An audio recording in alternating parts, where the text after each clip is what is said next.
আসসালামু আলাইকুম। ছোট্ট একটা গল্প শোনাবো, গল্পটা বুঝে নেবেন।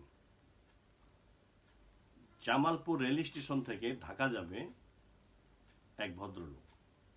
টিকিট করে বগিতে উঠছে, উঠে দেখে তার সিটে আরেকজন বসা। তো এখন ওই লোকের বলতেছে যে, ভাই সিটটা তো আমার। সে বলে, না, এই সিট আমার। তো এখন ওই ভদ্রলোক কি ওনার সাথে ঝগড়া করবে? যাক, কিছুক্ষণ চুপ থাকার পরে এই ভদ্রলোক বলতেছে, এই বগির ভিতরে সাপ সাপ। এই সাপের কথা শুনে তো মহিলার আগে দৌড়াইছে, ওই লোক সিট সাইডা সব লোক চলে গেছে, বগি থেকে নেমে গেছে। নামার পরে তো এখন ফাঁকা।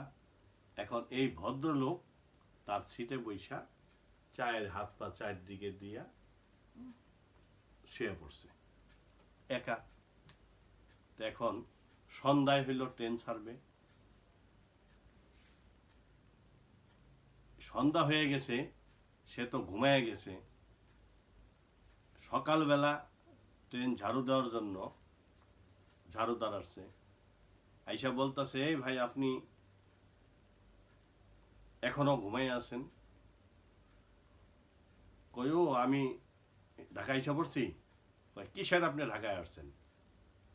এই বগিতে সাপ ছিল, এই বগি রাইখা অন্য বগি নিয়ে ট্রেন চলে গেছে। এখন বুঝে নেবেন, কাউকে ঠকাইলে নিজেই ঠকতে হয়। ভিডিওটি ভালো লাগলে লাইক, কমেন্ট ও শেয়ার করবেন। ধন্যবাদ।